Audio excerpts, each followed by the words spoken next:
You have no idea how this story wounds me now in the retelling. All of his life, my son had someone holding his hand, someone to kiss his brow, to soothe his tears, to chase the monsters from his bed. Every day until the early morning of February 18th. This lesson is so cool and absolute. I so want to be the hero, to do what we have been unable to do thus far. It feels like our darkest hour. We acknowledge and respect the Indigenous people on whose ancestral territories we work and play, whether the land is unceded or ceded. Your relationship with this land and your culture is one we admire wherever we are. We are committed to truth and reconciliation through regular, meaningful actions.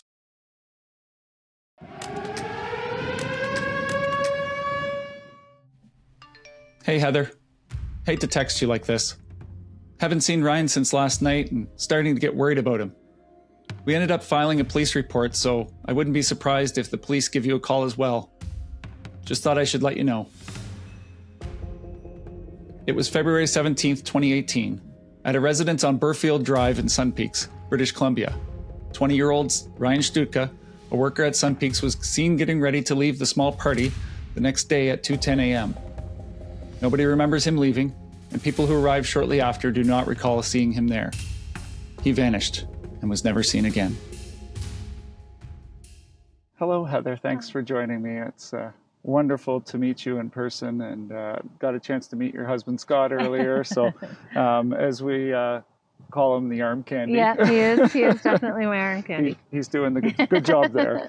We're going to walk today along the route that Ryan may have taken on the night that he went missing. But I want you to tell us about your boy Ryan first.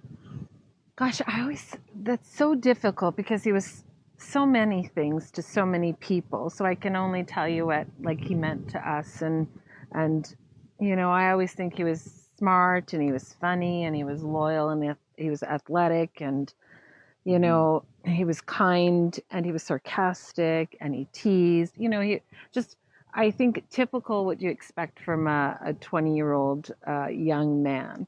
I think his friends probably have a whole bunch of different adjectives. But at the end of the day, I think sometimes, how do you really capture someone's soul in so many words, that are just words to describe people? And I think that I find that answer or that question to be the most difficult one to answer, because I want so much for people to understand how loved and how much he mattered and how wonderful he was and what a gift he was in our life. And I feel like the words that I use to describe him never seem to be enough. Mm-hmm. Yeah, so he was all of that and then so much more. Yeah. And I certainly, felt his personality in this fun-loving brother that loved to pick on his sister. So he did. Being a brother, I know what that's like. And I think they could have done well without a lot of the teasing, but now I think that's another one of the parts that they probably miss the most as they grow up, right? Yeah, absolutely. And so you've focused on communication, and there's often a focus on communication, but it's a second thought in a lot of things that happen. For your search for Ryan, it's highlighted how key communication has been. Right. And there's little doubt that text that you received day of changed everything.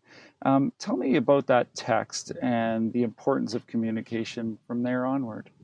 I think you always look back and it's like a defining moment. It is, where life was at one point and suddenly it changes in a way that you can never get back. And that text was exactly that moment, thinking everything was fine, receiving the text from James and actually never really looking at it right away. I was like, oh, it's from James. I'll get to it when I'm finished my conversation that I'm already having.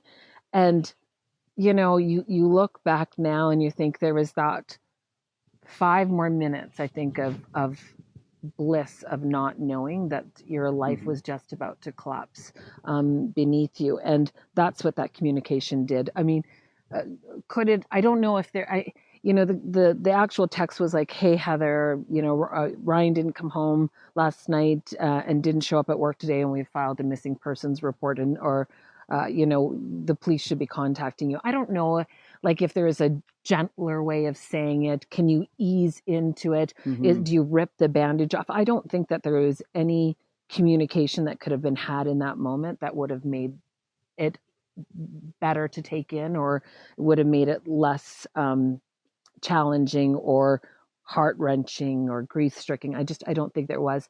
But from that moment on, it was all sorts of venues of communication, like how we communicated with our daughters. And for me, I was in shock. Scott's in that fix mode. I have to go and get these things. I have to make a list. We got to pack the truck. We've got to do all these things. And I'm just like, what do you pack for something like this? Like, how long will we be there? What do you need? What's going to happen with the girls? Like, what does this all mean? And you're just sitting there shell shocked. And then I look at the faces of my daughters, and you recognize that communication becomes key to them. Even, those gentle lies that I told in the beginning that we never then told afterwards, but the gentle lie that saying, your brother's probably with some girl, or and just forgot his phone died and he's passed out and he had a good night and he decided to skip work. All of those things that we knew not to be true. It was just not in his character. And he would never have missed work. And it just wasn't his personality.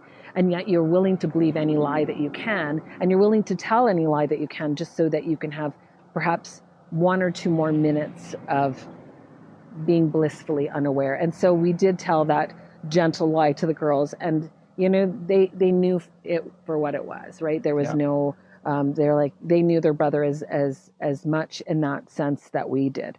But after that, our communication had to become very clear with the girls. We had to, there was no, there is a sense, because Juliana was 11 at the time and Jordan was 17, like how much can they handle? But the fact is that it affected their life so profoundly that I think it would have been a disservice not to at least be fair to them and give them what we thought they could handle. Now the 17-year-old is going to be able to handle a whole lot more information than the 11-year-old. And that was at the beginning. However, as time went by, interestingly enough, you're out with people, and people would come into the command center. And Juliana would be so quiet. She's 11 years old, quiet. She's not in school.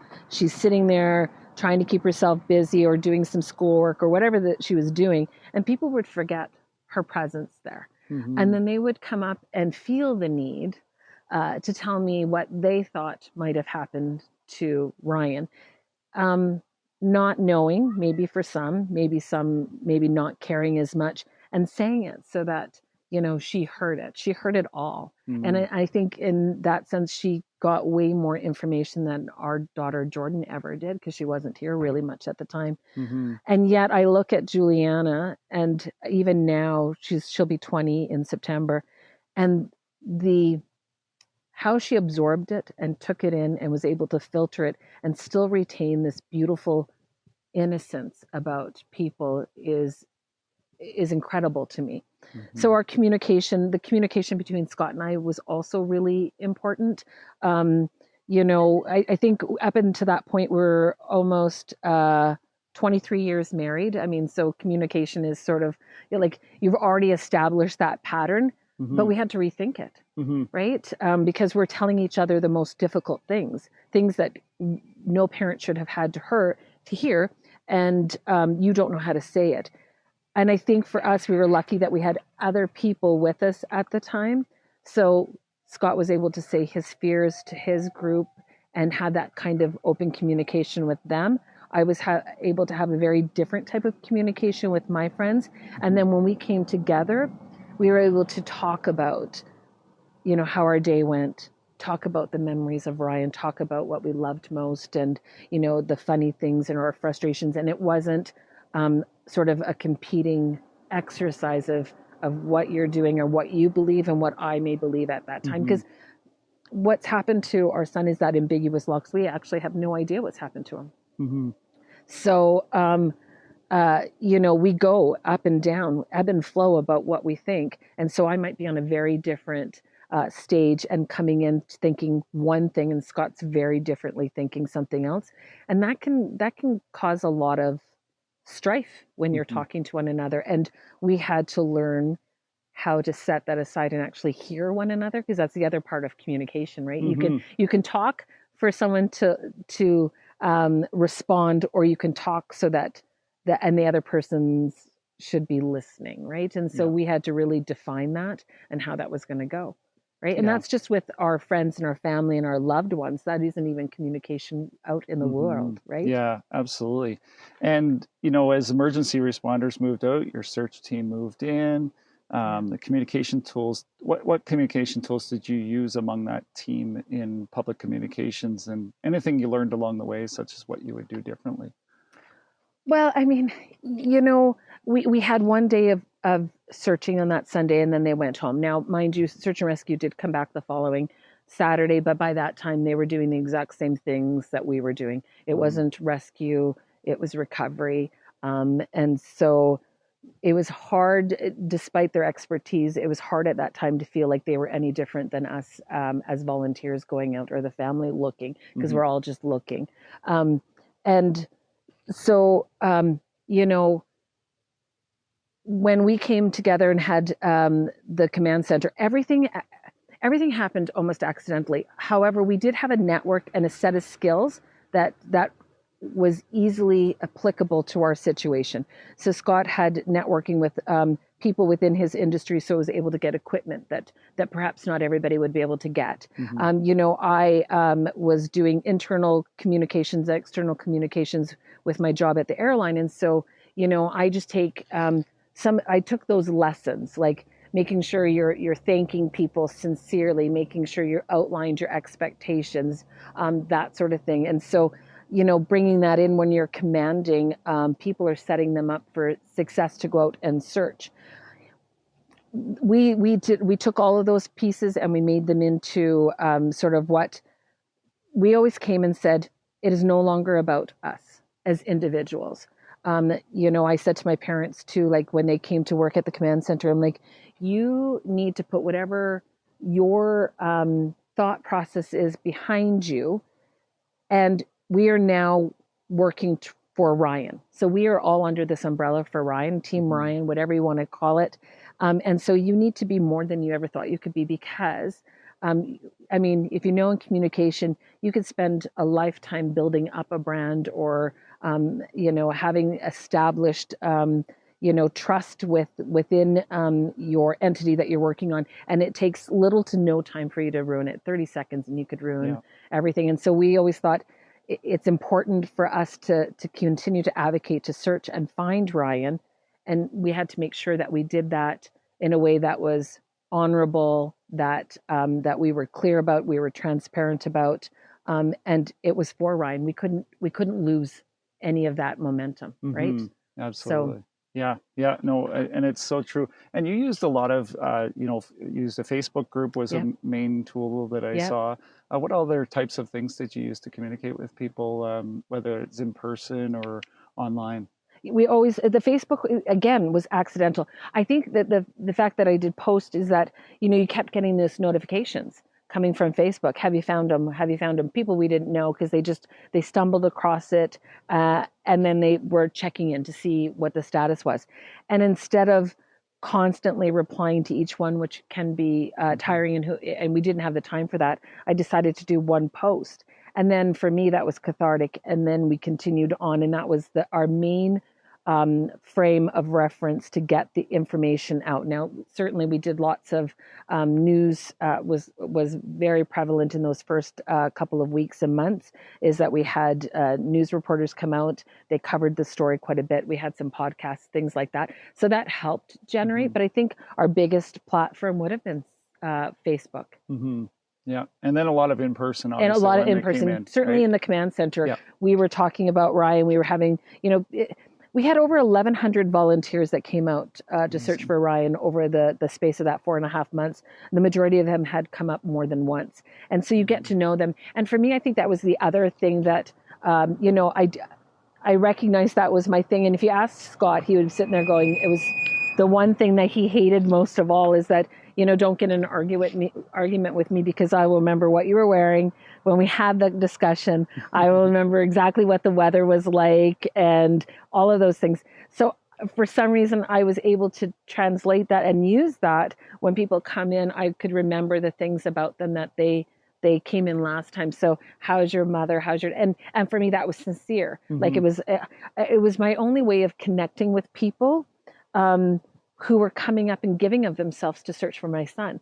Yeah. So you can't make that up. You have to be genuine. And for me, that was the one thing that I could make to connect, because not all the time I could remember people's names. And that's, I think, my biggest heartbreak now. Yeah. Even though people will understand it, it hurts me to know that someone comes up and they're like, I came up on the bus, or I was on the plane, or I came up and I drove for whatever to come up and search for your son. And I'm like, I don't remember them. Yeah. But they played such a huge part and gave us so much comfort and joy, the fact that they came up and gave of themselves, and I can't remember. Now they understand that, but it's hard, right? Yeah. A little break from the interview to tell you about my little caterpillar, Butterfly Effect Communications. We are proud to support a wide range of organizations, from First Nations to local government. We excel at working in remote and rural populations, helping you navigate issues, crisis, emergencies, and disasters. While we are masters of doom and gloom, we do regular public relations, public participation, and public awareness for almost anything. We like big, gnarly projects that you trust with almost no one, such as the one that will see us guiding more than 50 public participation events per year over the next few years, while we help our client reverse parts of the Indian Act. Nanustan. We are Butterfly Effect Communications. Find us on LinkedIn, TikTok, YouTube, and at our website, butterflyeffectcommunications.ca. We're standing in front of the house that where Ryan went missing, where he was last seen. So, yes. And can you tell me about where we're about to walk, and then what were the possibilities? You said there's a possibility that maybe he would have gone to the right here. So we're on Burfield Drive here in Sun Peaks. And the route and the possibilities that we're discussing come from if Ryan walked out of the house and went missing on his own. Yep. It does not really take into account the other form, that if somebody was responsible for Ryan to go missing. So yeah. I want to preface that with that, because I never want people to think, because I think because I've been so vocal about it, people honestly believe that I only think one thing, and it's not true. It's the one thing we focus on, because it's the only thing we can. Yeah. So we are doing this journey as if Ryan had walked out of here and somehow went missing on his own, with nobody else of involved in that. Yeah, absolutely. So let's take a walk down here.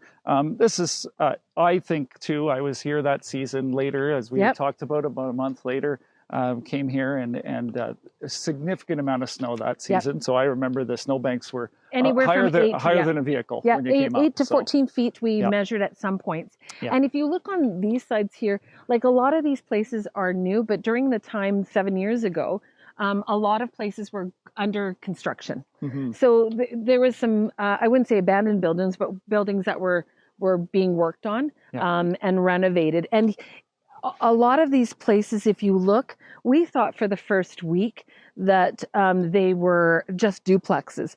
Did not recognize that some of these places had apartments underneath them. So they're actually 4. Mm-hmm. So that makes a difference too, because there was so much snow, and if you notice, there's no real sidewalk. Yep.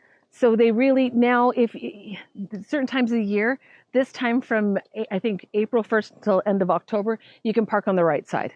And then in the other months, you can park on the left side. But at that time, cars were parked on both sides of this street. Mm-hmm. You'll also notice there's no street lights. So it can be pretty dark. You've got high levels of snow, 18 to 14 feet, and you've got cars parked all the way across, because you don't have just a couple of people in here. Yeah. You have several. And every house, if you had a fourplex, you could have had 4 or 5, maybe 6 people living in one up in the top, and then more in the basement. So there's quite a few. If there's cars, there's quite a few traffic in here. You can't see unless someone has security lights on it. So it was, if you could look at a night to have gone missing, between the frigid temperatures, the fact that it was snowing, the fact that it was a record year for snowfall, and there were so many cars on both sides of the road, it's really difficult to imagine how you get from one place to another, how he could have Yeah. you know, Yeah. gone missing. Absolutely. And it's, you know, when you're being out here, just even on, this was a fairly normal season this year. And Yeah.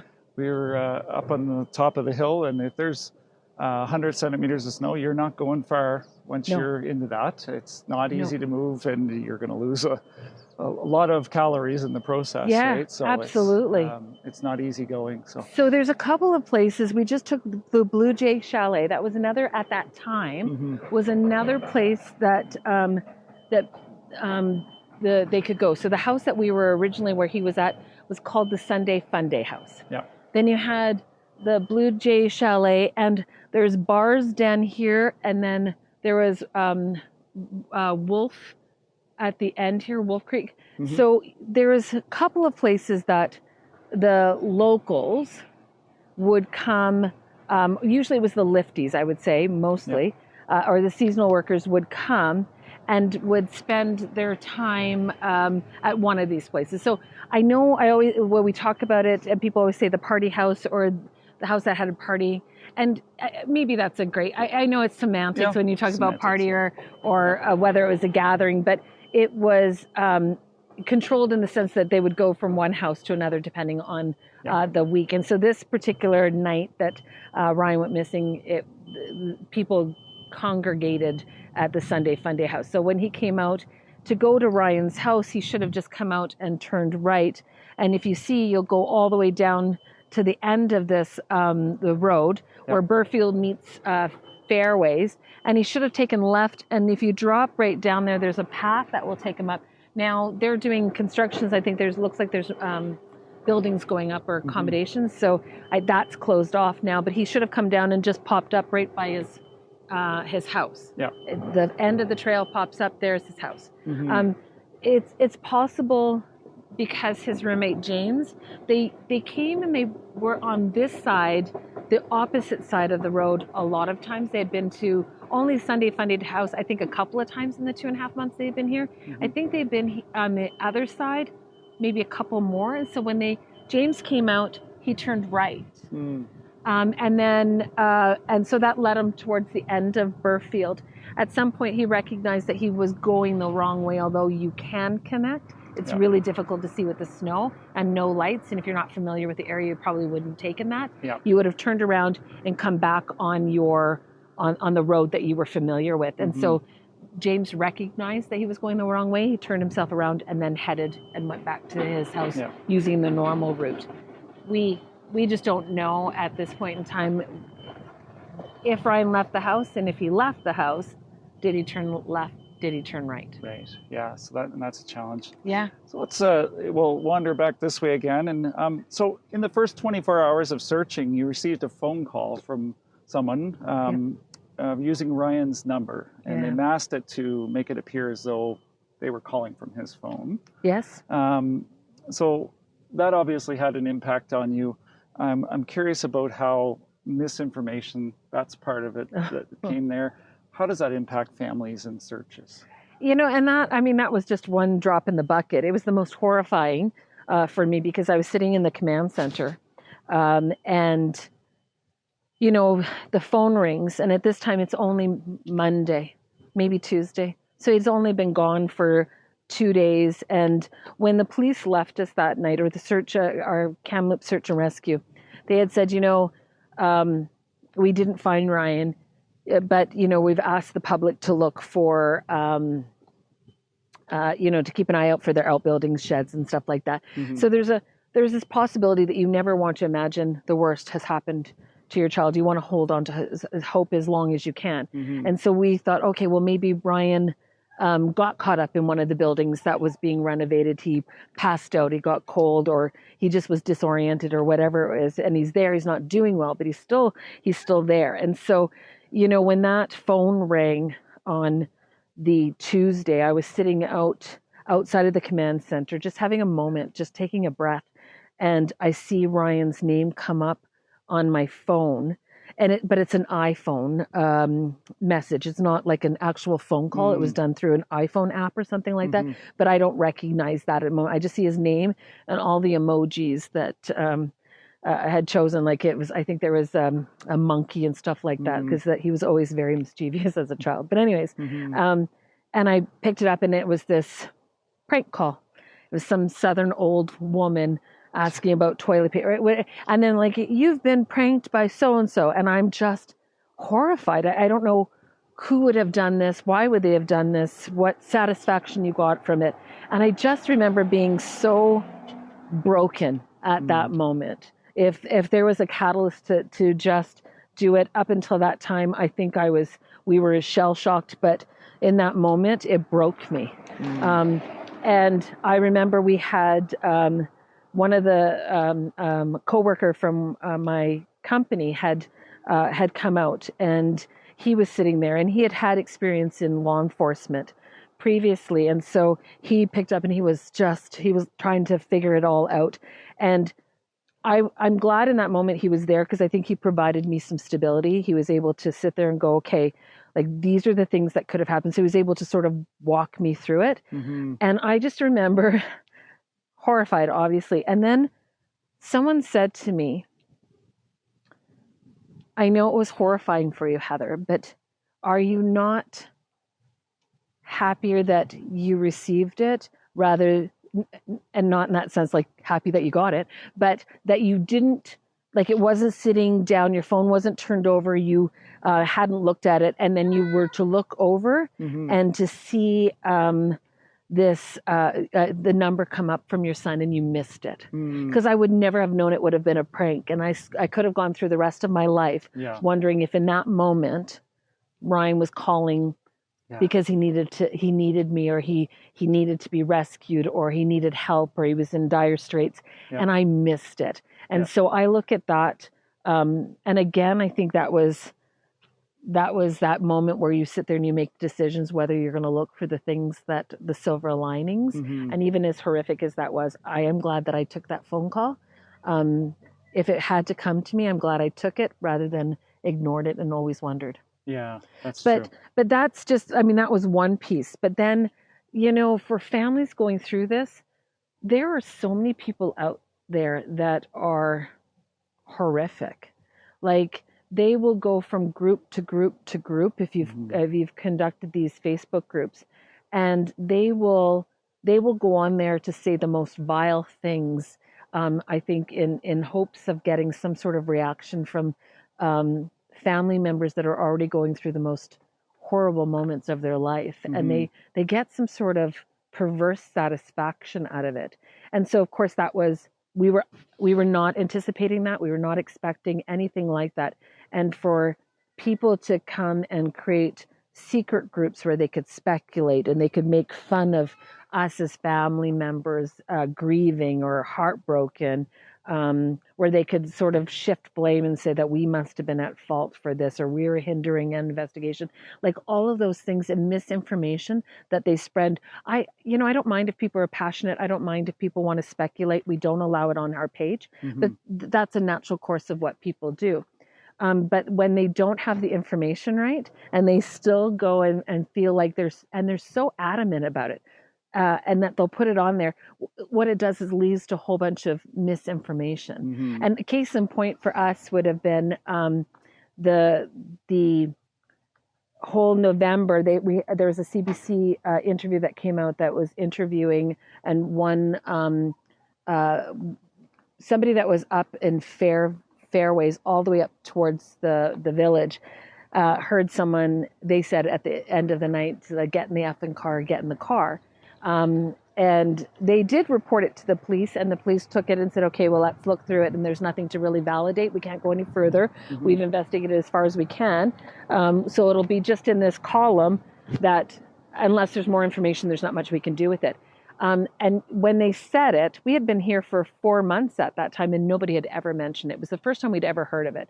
But that just started this stream of everybody. And even now people are like, oh, it's absolutely the truth. And I'm like, it could have been related to Ryan. We don't know. But also the fact is, if you look of where we are now, Ryan would have had to walk all the way down to the end of Burfield, turn right, and go all the way into the village. If you try to walk that even now on a beautiful day, it's about 25 minutes, right? So we're talking minus 26. Could he have done it? Absolutely. Had he ever done it before at this time of night? Never. But it doesn't mean that couldn't have happened. Yep. It means it might not have been relatable to Ryan, right? Yeah. I would say that it's hard to navigate when you're trying to already have information. And we've been very transparent. I think that's what people don't understand, is that I didn't know any better. So would I have done things differently? Maybe, I don't know. But I've always been very transparent about, so anything about the case, there's nothing I know that you don't know, that you couldn't have read in any of the interviews that I've done, in any of the statements or anything on his Facebook post. If you were to look, you would know exactly everything that I know. So we were always transparent, and then you have to go in and countermand that with all this misinformation that people feel so strongly about, and then it just takes on this wave. Yeah. Then it's hard to get out from under. Yeah. Yeah. So I mean, I think that would be the most difficult thing. Yeah. Understood. Yeah, that's really good information for people to understand, and hopefully some of those people out there that are doing some of that, thinking that they're helping, maybe will reconsider that in the moment. You see it over and over again. I always say this one thing. The one thing that I hate the most is people saying someone knows something. Yeah. It's not that I don't believe that could be the case. Absolutely, you have to believe everything. But I'm always like, I always feel defensive when people say that, because I'm like, yes, that's true, but you want, and they're so adamant about it. They want to sit there and say, no, I know it. Somebody knows somebody. Something knows somebody. And I'm like, so you want me to wake up every single day, good day, bad day, doesn't matter, every single day for the last 7 years, you want me to wake up thinking every morning that something horrific has happened to my son?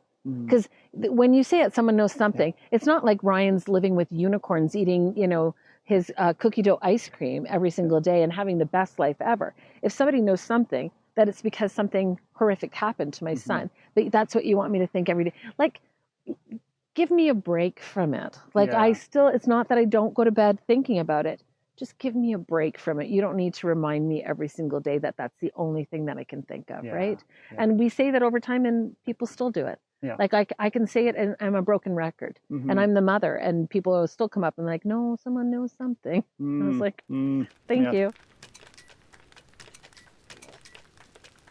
I really want to thank the listeners and viewers out there for sticking with us as we navigate some difficult moments over the last year. Unfortunately, we've lost our momentum and are looking for your help as we produce episodes. We have listeners from all over. Here are some of the communities that listen to our episode on volunteer management with Karen Knight: Alamogordo, Anchorage, Brantford, Bridgewater, Brooklyn, Calgary, Dartmouth, Dawson Creek, Friendswood, Hobart, Honolulu, Kamloops, Kingston, Lloydminster, Los Angeles, Medicine Hat, Millbrook, Montreal, Nepean, New Milford, New Westminster, New York, Newburyport, Oak Harbor, Oceanside, Okasee, Ottawa, Parksville, Peterlee, Pierrefonds, Selma, Springfield, The Dells, Toronto, Vancouver, and West Babylon. What amazing support! Thank you. We need you to keep sharing, writing, and rating. Jump over to communicationspodcast.com. Every little bit helps to make this podcast better. April 27, 2018.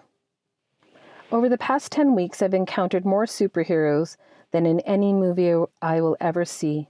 Living, breathing, walking definitions of what it means to be someone's hero. The best part of being a superhero is that they know their own strengths. Superman couldn't spin webs. Batman wasn't using his Hulk-like strength to fight bad guys. Wonder Woman wasn't wearing baggy sweats and sneakers. Well, you get the picture. And yet every superhero is remembered and revered because when called upon, they use their extraordinary abilities to make the world a better place. Certainly touch on everybody's mental well-being in your book, and you tell people about people like Daniel, your therapist that came and showed up, and others. And I'm curious what you did to protect your mental well-being as you balance being parents still, because you have 2 daughters at home, and leading a search. I think those the first couple of months, especially with the misinformation in the secret group that was formed, where they just took posts that I had done and they would screenshot it and put it in the secret group. And then they would make fun, like something. This is what I would have chosen in my life for people to talk about and know about. And so there's a certain part of you that, if you've never really been, I mean, not everybody likes you. I get that. And I'm under no false illusions that, you can do something and people will just automatically think you're the best. I know that's not life. I know that's not reality. But I just didn't expect to be a grieving parent who was trying to be transparent, trying to advocate for my child, to have people so cruel, like so unnecessarily cruel. And so that took a lot. That was a huge part of my mental struggles, I think, is that you had to navigate the fact that people were ugly. But I have to say that was a very small percentage. 99% of the people that came onto the page were very supportive. So I think that helped balance it out a little bit. But I remember when we first came in, and Scott goes, "It's the moment we find Ryan, this town is going to see nothing but my taillights. I will never step another foot back here." And we thought, okay, fair enough. That makes sense. This is where, we lost the brightest light in our family. And I get that. And yet, within minutes, we kept getting notifications from our friends and our family saying, "Here, what do you need from us? What do you need?" And then, we were in this town and the people within those first seconds were, what can we do to help? Let us get you here. Let's do this. And I think that changed our whole outlook on everything. And we said in that moment to ourselves that we would try to find the silver linings. Because if we did not, then what it did was we always thought Ryan's life was a gift to us. And to think of it any other way and not look for that it just diminished what he meant to us. And we couldn't let that happen. And so we tried to look for the silver linings. And I think when you adopt that, or you can, and we're talking about the most difficult situation, so I'm not saying it's easy, but the silver lining came from the fact that we had such community support, that we were cared for and loved for by, the community of Beaumont, where we came from, Kamloops and Whitecroft and Sun Peaks, across the world, across Canada, this love and support. And so for us, it was easier when you started having that, and you knew that on the days that we couldn't stand, that there'd be somebody behind you that was going to help you get to that position. And so that really meant a lot. And I think then you start looking at all of and I think it soothes you, that mental part of it. And also when Danielle, when we had her for grief therapy, it was after the phone call, and of course I'm devastated. I'm now thinking about all these horrific things. Who would be this cruel? Because then you think somebody must have been responsible for Ryan's disappearance. And then they sent this to further taunt. And, I remember her coming in and she's like, "You can only stick with the facts. You knew Ryan was here and then he wasn't. And we don't know whether he went willingly or unwillingly or unknowingly. But Ryan was no longer where he was supposed to be, and he didn't come home, and then we have him as a disappearance."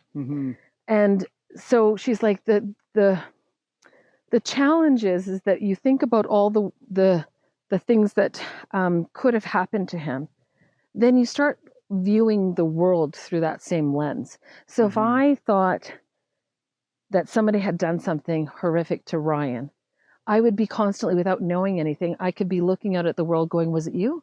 Was it you? Yeah. Was it you?" And I didn't want to do that. I thought I will face that in the moment, that if I were to find out tomorrow that somebody was responsible for Ryan's disappearance, you never have to worry if I'm going to be angry, or if I'm not going to be able to accept it. We've been prepared for this for a long time.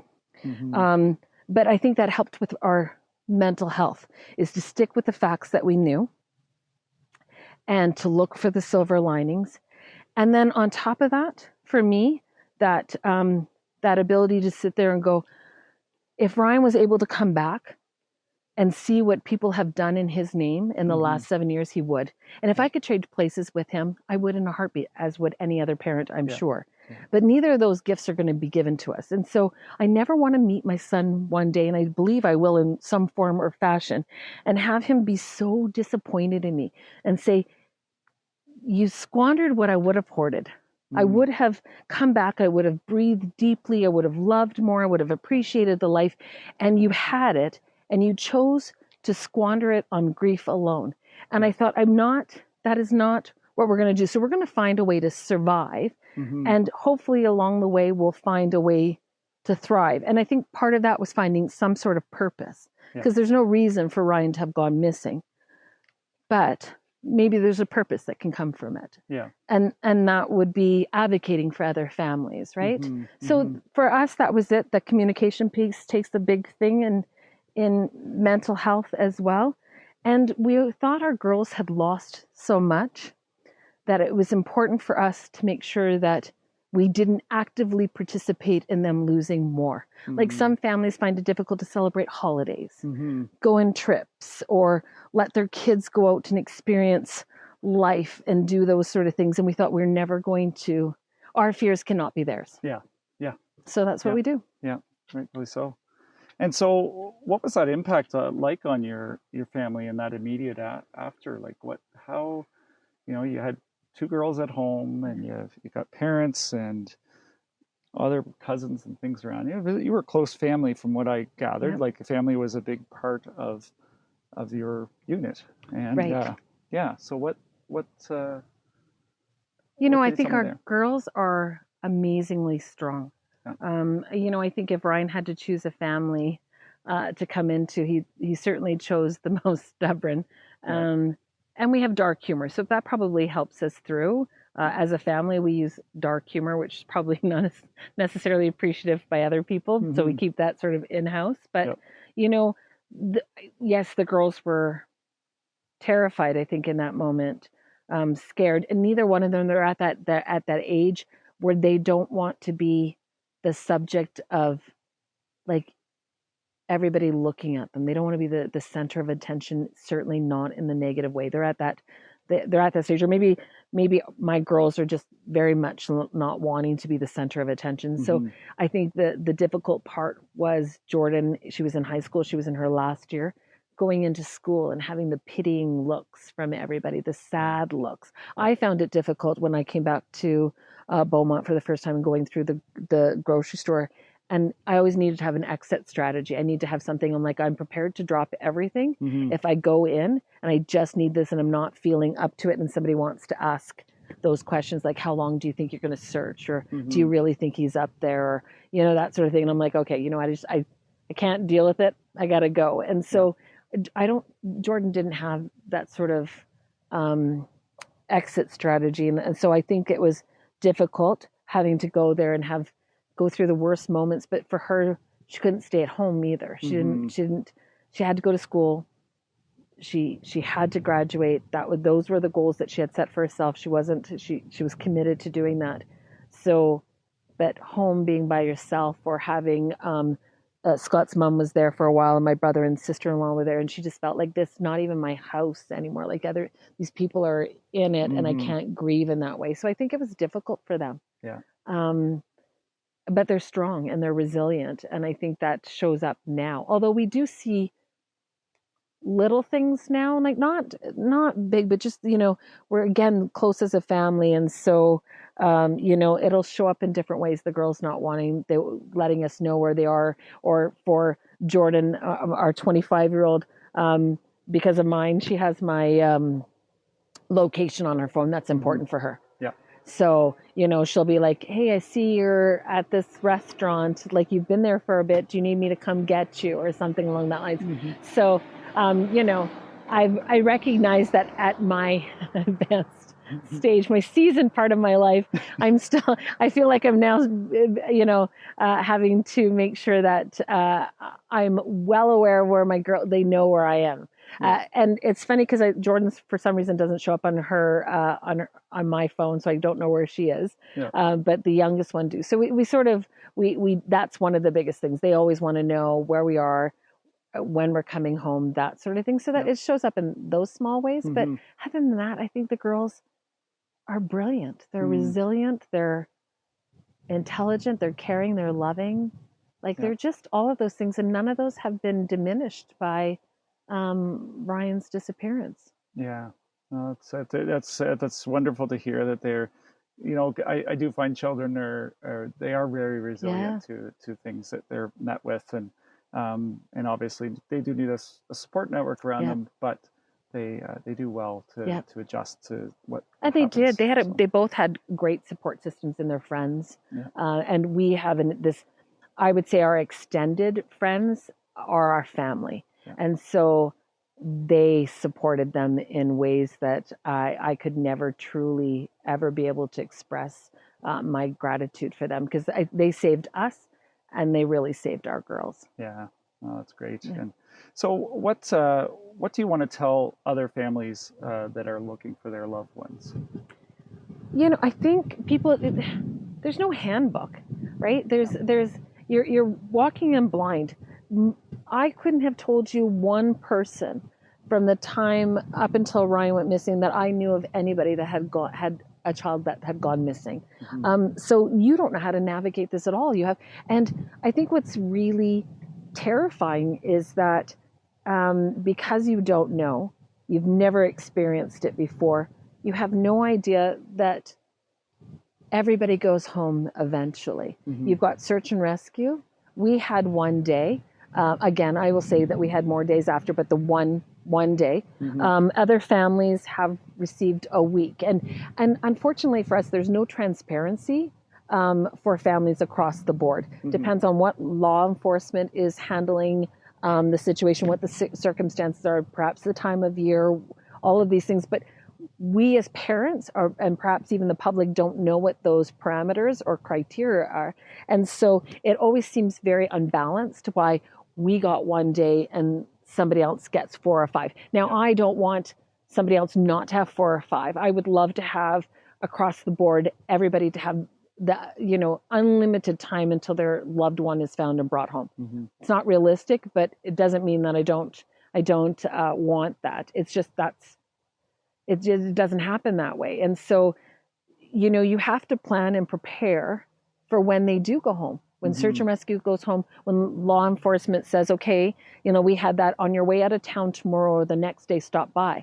Well, you haven't found him. And so do you want us just to wait until the snow melts and someone trips over him like trash? Like what parent wants that to happen? Mm-hmm. But everybody goes home. And so you need to plan and prepare for that. But you've never been put in this situation. And so it's understanding things like that, knowing that there can be resources out there that you have to tap into them. And I think the biggest thing that parents or family members of missing loved ones need to know is that you are now thrust in the role of an advocate. And if you want something done, unfortunately, you have to advocate for it mm-hmm. and strongly, and don't take no for an answer, and don't listen to them when they say you have to have it 24 hours before you can report them missing. Absolutely not. Mm-hmm. Absolutely. If this was your child, that's what I had said to the superintendent when we first came up here, because there was so many things that we couldn't do. We couldn't get search and rescue in to do certain things that were volunteer search and rescue, not tasks by the RCMP. And I remember saying to the RCMP officer, superintendent, so if this was your child, if this was your loved one, tell me what you'd want to have done, what you'd need to have done, and what you'd pay to have done.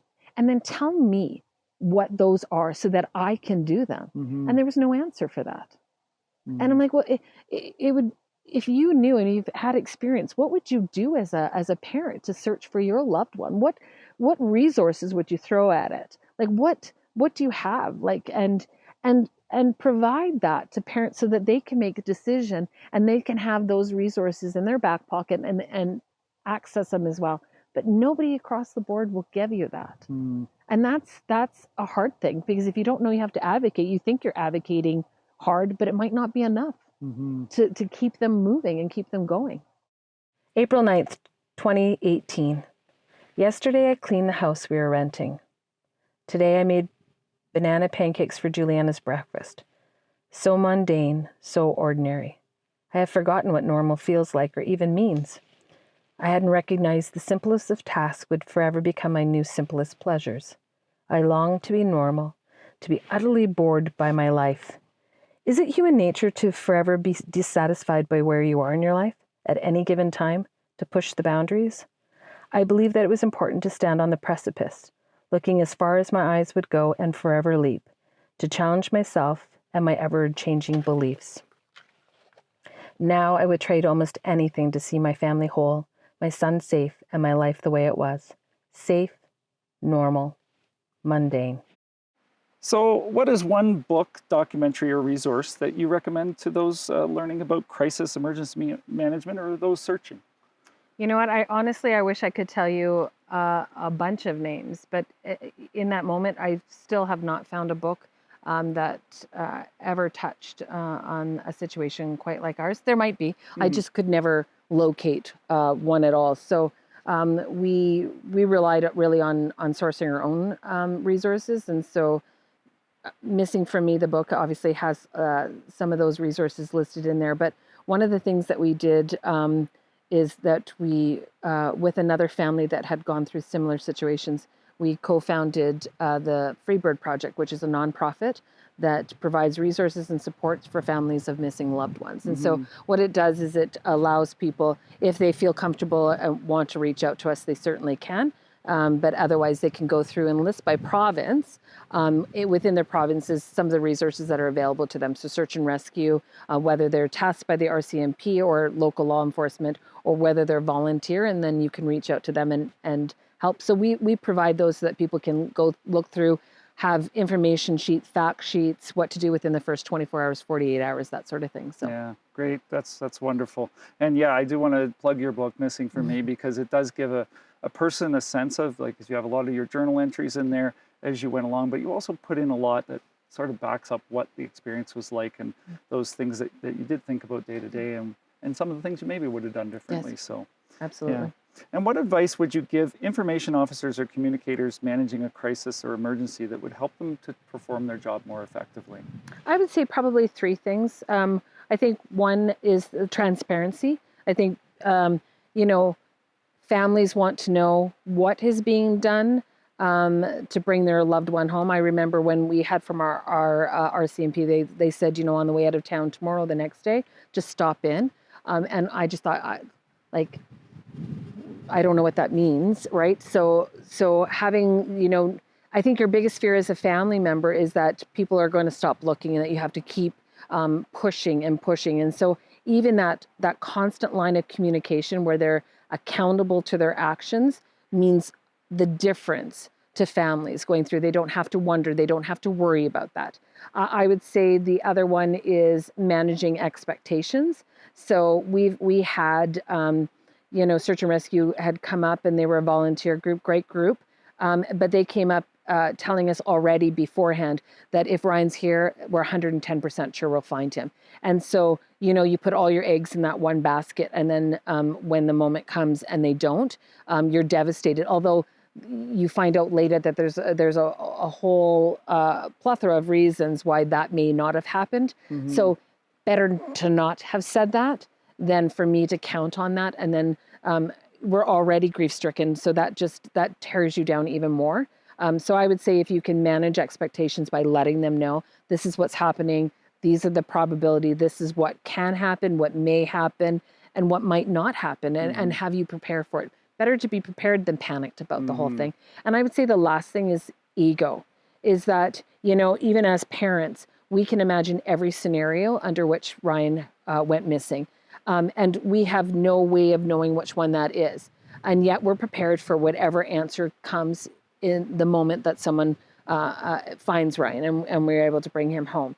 But we had a search and rescue, a manager who was quite clear that because he was out searching the one day in that task, that because he hadn't found him, that he was no longer here. That may be true. It may not be true. But, even at the end of the day, if your thoughts about what happened to Ryan and my thoughts are different, we're not winning a prize if you end up your scenario fits and that's what happened. You don't win a prize. No one ever sits there and goes, "Oh, Heather, you're the most intelligent person. You were able to figure it out over everybody." We don't win anything. We might get closure, but that's it. And so we really found that people's ego plays a huge part in it, especially your your officials that are coming out, if they could just suspend that and be open to everything, because for as many people that have gone missing and have been found, there's several others that were located within the same area of which they were searched for, right? Yeah, absolutely. And so how do you maintain your mental well-being during the most intense moments? We probably touch black humor. I think we're sarcastic, and so that's within our family. But also the support from our family and friends. I know that, I try to look at through the lens of, it does not matter whether I am standing, I'm kneeling, or I'm lying down. The world and the sky will just pass by you the same way. It's just your view through it is a different, you look at it through a different lens. So on the days that I can't stand, I kneel. On the days I can't kneel, I lie down. But I always know that there's somebody behind me that will help prop me up and get me to that. So I rely a lot on my extended, like I said, my friends are my extended family. And so that they are the most important. My husband, my daughters, my mom and dad, like, they all provide this supportive network, and I'm willing to accept it. And the communication is key, talking over those feelings when we feel at our worst, explaining it, saying, I'm not there today. I don't know why today is really affecting me the way it is, but it isn't being clear about that. And knowing it's okay to be gentle on yourself. You don't have to do it all. I don't have to be Wonder Woman. Yeah, true. Right. And I do have one bonus question for you. We are standing in the spot here where it's a possibility that Ryan might have come down this way, gone down behind that log over there, and taken a route around that way to his host. But I'm wondering, though, of all the possibilities and all the things, what can people do to help find Ryan? I think it's continue advocating. Like, our searching efforts have been scaled down because it's hard after 7 years with the deadfall and the brush, and we don't know if he were to leave. So we always look at it going, on the bucket where someone knows something and that Brian potentially was taken away or something happened to him or somebody was responsible for him.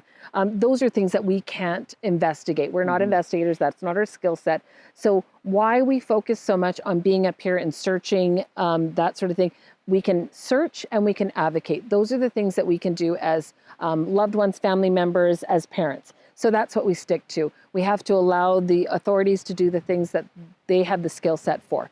So I would just say, continue to advocate if you're out, especially if you come to Sun Peaks, without being intrusive, do purposeful walks, that sort of thing. We're looking for now articles of his clothing, his keys, wallet, that sort of thing. And then just in general, like, if you can't help us, and we appreciate it, you share the word, spread awareness, that's wonderful. But look around in your own community. Is there a way that you can be kind, where you can help other families that perhaps do not have the same resources or networks that we do? There's a disparity in the way people are searched for, and there's a disparity in how they're advocated and how they're, all of those things. And so if you can provide that to other family members, what a gift you give them. Yeah, absolutely. So the hashtag is Find Ryan Shtuka. And there's a Facebook group, of course.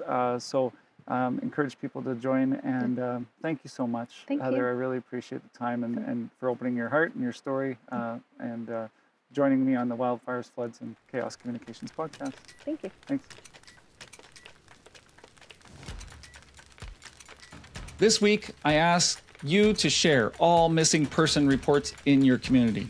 Behind every missing person is a family member desperate for answers. And as you heard, there is little support after the first week. It is especially important to build public awareness and tips in the immediate period after someone goes missing. And if possible, help by joining a search party. Learn more about Ryan Shtuka at ryanshtuka.com. That's RyanShtuka.com. Again, it's ryanshtuka.com. See more information in our show notes at Communications Podcast. Communications has an S, as in, sorry, I'm not going to spell that one. Stick around at the end as I take a Shtukasaurus on its first adventure. This clever idea has resulted in Ryan's story spreading around the world many times. I'm very thankful to Heather. for opening her heart to me, and for being willing to share such personal moments. Thank you to you, our audience, for joining the Wildfires, Floods, and Chaos Communications podcast. We welcome guest topics and suggestions, ratings, and of course, more listens and views over at communicationspodcast.com. I recorded 2 episodes last week and booked another. More content is coming. The Wildfires, Floods, and Chaos Communications podcast is a production of Butterfly Effect Communications, copyright 2025 and 2026. Goodbye. Hear me in a moment, then later. Well, I'm here in Nelson, and I have one of these little green dinosaurs, and it is for Ryan Shtuka. And I'm just going to read it here. Missing is Ryan Shtuka, 20-year-old who disappeared at Sun Peaks Resort in British Columbia, Canada on February 17th, 2018. Extensive and ongoing search efforts have given no clues to Ryan's location. We would appreciate if you could share Ryan's story and a picture of where you found this dino. So this dino is going to begin here. It is the Shtukasaurus, and it's to talk about his story, and that their family and friends have done this from really early on, from when Ryan went missing. And so I've had a beautiful time here in Nelson, and little Shtukasaurus is going to start their adventure up here on this bench at a bus stop. It's a gorgeous view. So I gave Shtukasaurus a nice little tour of BC on the way down, had a front row seat, and so if you happen to find one of these, take a picture, share the information with others, and there's where little Shtukasaurus is going to start their adventure. Let's hope we can find Ryan someday.